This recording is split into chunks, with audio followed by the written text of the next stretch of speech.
పంచాయతీ ఎన్నికలపై మంత్రి పొంగులేటి శ్రీనివాసరెడ్డి కీలక వ్యాఖ్యలు చేశారు. ఈ నెల 15 తర్వాత పంచాయతీ ఎన్నికల నోటిఫికేషన్ వస్తుందని పేర్కొన్నారు. ఆ దిశగా మార్పులు చేర్పులతో కూడిన ఓటర్ల జాబితా కూడా అధికారులు సిద్ధం చేసినట్టు చెప్పారు. ఈ నెల 3న ఓటర్ల జాబితాను ప్రకటించే అవకాశం ఉన్నట్టు తెలుస్తోంది. 4న రాజకీయ పార్టీల నాయకులతో సమావేశాలు నిర్వహించి తుది జాబితాలను వెల్లడించనున్నట్టు సమాచారం. ఈ మేరకు జిల్లాల పంచాయతీ అధికారులు కసరత్తు ప్రారంభించారు. గ్రామ పంచాయతీ వార్డుల వారీగా జాబితాను సిద్ధం చేసే పనిలో నిమగ్నమయ్యారు అధికారులు. చూసుకొని ఎమ్మెల్యే గారు మీరు కోఆర్డినేట్ చేసుకుంటే నాకు అధికారం ఉందని నేను ఎమ్మెల్యే గారు టిక్ పెట్టిన అనుకో మనకి మీకు రాజకీయంగా నష్టం జరుగుతుంది. ఎన్నికలు వస్తున్నాయి. ఈ 15వ తారీఖు లోపల షెడ్యూల్ వస్తుంది. అది పికప్ చేసింది పికప్ చేసుకుంటాం. అక్కడక్కడే కానీ వినిపిస్తుంది నాకు. పంచాయతీ ఎన్నికలపై మంత్రి పొంగులేటి శ్రీనివాసరెడ్డి కీలక వ్యాఖ్యలు చేశారు. ఈ నెల 15 తర్వాత పంచాయతీ ఎన్నికల నోటిఫికేషన్ వస్తుందని పేర్కొన్నారు. ఆ దిశగా మార్పులు చేర్పులతో కూడిన ఓటర్ల జాబితా కూడా అధికారులు సిద్ధం చేసినట్టు చెప్పారు. ఈ నెల 3న ఓటర్ల జాబితాను ప్రకటించే అవకాశం ఉన్నట్టు తెలుస్తోంది. 4న రాజకీయ పార్టీల నాయకులతో సమావేశాలు నిర్వహించి తుది జాబితాను వెల్లడించనున్నట్టు సమాచారం. ఈ మేరకు జిల్లాల పంచాయతీ అధికారులు కసరత్తు ప్రారంభించారు. గ్రామ పంచాయతీ వార్డుల వారీగా జాబితాను సిద్ధం చేసే పనిలో నిమగ్నమయ్యారు అధికారులు. ఇక ఇదే విషయానికి సంబంధించి మరింత సమాచారం మా బ్యూరో చీఫ్ నరేందర్ అందిస్తారు. నరేందర్.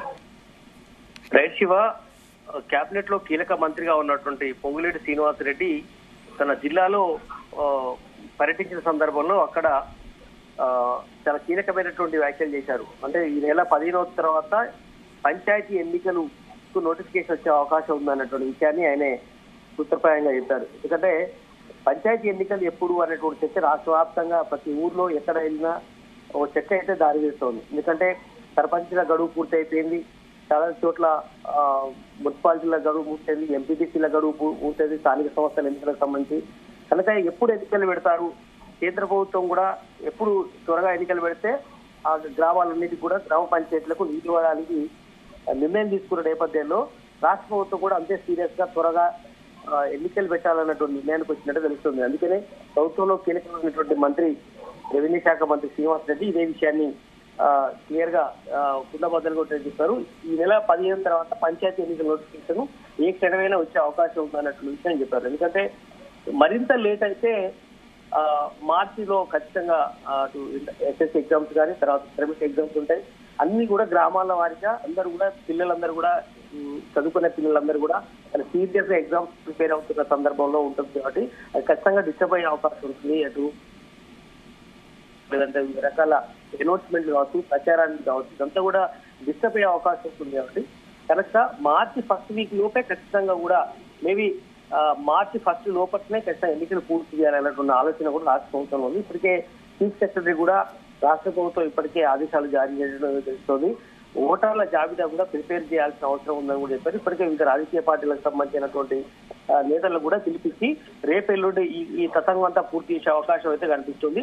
ప్రధానంగా ఇప్పటికే మున్సిపాలిటీని కూడా ఈ మధ్యకాలంలో గ్రామ పంచాయతీ మున్సిపాలిటీగా చేసినటువంటి సందర్భాలు కూడా ఉన్నాయి. కనుక వీటన్నిటిని దృష్టిలో పెట్టుకుని వాటి మినహాయించి ఆ గ్రామాలు కావచ్చు మొత్తం రాష్ట్ర వ్యాప్తంగా ఉన్నటువంటి అన్ని గ్రామాలను ఇప్పుడు ఎన్నికలు జరిగే అవకాశం కాబట్టి అయితే ఒక రకమైనటువంటి సస్పెన్స్ కూడా ఉండేది. ముందు స్థానిక సంస్థల ఎన్నికలు లో భాగంగా ఎంపీటీసీ జెడ్పీటీసీల ఎన్నికలు నిర్వహించాలా, సర్పంచ్ ఎన్నికలు ముందు నిర్వహించాలా, సర్పంచ్ ఎన్నికలతో పాటు మున్సిపాలిటీలు కూడా నిర్వహిస్తే ఎట్లా ఉంటుందన్న ఒక చర్చ అయితే రాష్ట్ర ప్రభుత్వం చాలా సీరియస్ కసరత్తు గడిచిన 4-5 రోజులుగా చేస్తోంది. అందుకనే రేపు మనం చూస్తున్నాం, రేపు కూడా ఈ అంతా చర్చ జరుగుతుంది. ఒక పక్క బీసీ కులాలకు సంబంధించిన రిపోర్టు వస్తున్న నేపథ్యంలో దీనికి సంబంధించిన ఏ కులాలకు ఎంతెంత పర్సెంటేజ్ ఉంది, స్థానిక సంస్థల్లో ఖచ్చితంగా 42% వాటా ఇవ్వాలనే ఆలోచన ఇప్పటికే రాష్ట్ర ప్రభుత్వం చేసిన నేపథ్యంలో గతంలో ఇచ్చినటువంటి హామీ మేరకు 42% ఇచ్చే విధంగా ప్లాన్ జరుగుతున్నటువంటి నేపథ్యంలో ప్రభుత్వం కూడా దీనికి సంబంధించినటువంటి కసరత్తు చేస్తుంది. రేపు 4వ తేదీ నాడు కేబినెట్ సమావేశం ఉంది. కేబినెట్ సమావేశంలో దీనికి సంబంధించినటువంటి రిపోర్టు తెప్పించుకోవడం, దాన్ని ఆమోదించడం, ఇదంతా కూడా జరిగే అవకాశం ఉంది. 4వ తారీఖు నాడు 10 గంటలకు కేబినెట్ సమావేశం ఉంది. 11 గంటలకు ఆ అసెంబ్లీ ప్రత్యేక సమావేశం కూడా ఏర్పాటు చేస్తున్నట్టుగా ఇప్పటికే ఉత్తర్వులు కూడా వచ్చినటువంటి నేపథ్యంలో ప్రభుత్వం నుంచి ఖచ్చితంగా ఈ తతంగం అంతా రేపు ఎల్లుండి పూర్తి చేసి దాని తర్వాత ఇంతకుముందు పొంగులేటి శ్రీనివాసరెడ్డి అన్నట్టుగానే 15వ తారీఖు అటు ఇటుగా ఖచ్చితంగా కూడా స్థానిక సంస్థలకు సంబంధించినట్టు ముఖ్యంగా సర్పంచ్ ఎన్నికలకు సంబంధించి నోటిఫికేషన్ వచ్చే అవకాశాలు కనిపిస్తుంది. ప్రజెంట్ స్పెషల్ ఆఫీసర్ అంటే అధికారుల పాలన కొనసాగుతుంది. సర్పంచ్లు ఎవరు కూడా విధుల్లో లేరు కనుక ఎక్కడేసిన గొంగడి అక్కడే అన్నట్టుగా మొత్తం కూడా గ్రామాల్లో పారిశుద్ధ్యం పడికేసినటువంటి పరిస్థితి కనిపిస్తోంది. కేంద్రం నుంచి నిధులు రావట్లేదు, రాష్ట్ర ప్రభుత్వం నుంచి నిధులు రిలీజ్ అవ్వని పరిస్థితి కనిపిస్తుంది. కనుక సర్పంచ్ ఎన్నికలు త్వరగానే జరిగే అవకాశం కనిపిస్తుంది. అన్నట్టుగానే 15వ తారీఖు అత్యధికంగా కనుక నోటిఫికేషన్ వస్తే ఖచ్చితంగా మార్చి 1 వరకు ఖచ్చితంగా కూడా ఎలక్షన్స్ పూర్తయ్యే అవకాశం అయితే మనకు కనిపిస్తోంది. అయితే ఇప్పటికే నిర్వహించినటువంటి కులగణనకు సంబంధించి తాజాగా ప్రభుత్వం విడుదల చేసిన లెక్కల్లో కూడా కొన్ని వర్గాలు అసంతృప్తి వ్యక్తం చేస్తున్నాయి కదా. ముఖ్యంగా ఆ గణాంకాలకు సంబంధించి బీసీలు కూడా అసంతృప్తి వ్యక్తం చేస్తున్నటువంటి పరిస్థితి. ఒకవేళ ఇదే స్టాటిస్టిక్స్ తో స్థానిక సంస్థల ఎన్నికలకు గనక ప్రభుత్వం ముందుకెళ్తే ఆయా వర్గాల నుంచి కొంత వ్యతిరేకత వచ్చే అవకాశం కూడా ఉంది కదా నరేందర్, ఏమనుకోవాలి? ఖచ్చితంగా ఈ రిపోర్టు ఇలా మార్నింగ్ నుంచి రిలీజ్ అవుతున్న నేపథ్యంలో దీనికి సంబంధించి పెద్ద ఎత్తున రాష్ట్ర వ్యాప్తంగా ఒక చర్చ జరుగుతుంది. కుల సంఘాల లీడర్లు కావచ్చు, అదే సమయంలో వివిధ రాజకీయ పార్టీలకు సంబంధించినటువంటి లీడర్లందరూ కూడా దీని మీద స్టడీ చేస్తున్నారు. గతంలో బీఆర్ఎస్ ప్రభుత్వం కూడా 9 సంవత్సరాల నుండి ఒకసారి ఆ మేఘాల మీద ఒక్కరోజు మొత్తం సర్వే అంతా పూర్తి చేసింది, ఆ రిపోర్టు బయట పెట్టలేదు. దాని తర్వాత ఇప్పుడు కాంగ్రెస్ ప్రభుత్వం వచ్చిన తర్వాత ప్రెస్టేజ్ గా 50 రోజుల పాటు మొత్తం అందరి దగ్గర సర్వే చేయించుకున్న తర్వాత ఫైనల్ గా రిలీజ్ చేసినటువంటి ఈ లెక్కల్లో ఓసీ పర్సంటేజ్ పెరిగిందనేటువంటి ప్రచారం చేస్తున్నారు. బీసీల సంఖ్య బాగా గణనీయంగా తగ్గించారనేటువంటి ప్రచారం జరుగుతుంది.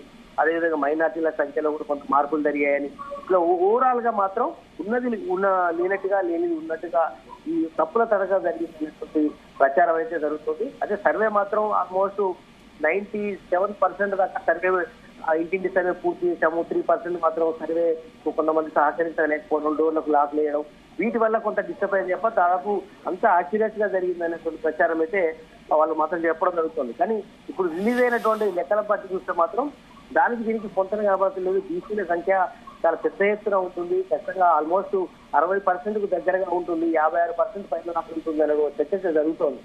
అలాంటి పరిస్థితుల్లో ఈ రోజు లెక్కల్లో చాలా తేడాలు ఉన్నాయనేటువంటి విషయంలో ఇప్పటికే బీసీ కుల సంఘాల నేతలు కావచ్చు పెద్ద ఎత్తున మీటింగ్ నిర్వహిస్తూ కూడా మాట్లాడుకుంటున్నటువంటి సందర్భం. అదే సమయంలో దీని మీద ప్రభుత్వాన్ని కూడా కలిసి ఆలోచన ఉన్నట్టు కూడా తెలుస్తుంది. ఈ వీటిని బేస్ చేసుకునే ఖచ్చితంగా ఈ రిజర్వేషన్ ప్రక్రియ అనేది పూర్తి చేసే అవకాశం ఉంటుంది. దాని ద్వారానే రిజర్వేషన్ సర్పంచులకు సంబంధించి అనౌన్స్ చేసే అవకాశం ఉంటుంది. కాబట్టి ఓవరాల్ గా ఈ స్థానిక సంస్థల ఎన్నికల ఇంపాక్ట్ ఈ కులగణన దాని మీద కూడా కొంత పడే అవకాశం అయితే కనిపిస్తుంది. కానీ రాష్ట్ర ప్రభుత్వం మాత్రం ఎంత వీలైతే అంత త్వరగా ఎన్నికలు జరపాలి, ఎంపీటీసీ ఎస్పీటీసీలతో పాటు సర్పంచ్లు కూడా త్వరగా పూర్తి చేయాలనేటువంటి ఆలోచన జరుగుతుంది. సైమల్టేనియస్ గా మున్సిపాలిటీలు కూడా పూర్తయిన నేపథ్యంలో మున్సిపాలిటీ ఎలక్షన్స్ కూడా త్వరగానే పూర్తి చేయాలి. ఇదంతా కూడా అకాడమిక్ ఇయర్ ఉంది కాబట్టి 10th ఇంటర్మీడియట్ ఎగ్జామ్స్ లోపట్ని ఒక నెల 15 రోజుల ముందే పూర్తి చేయాలనేటువంటి ఆలోచన చేస్తోంది.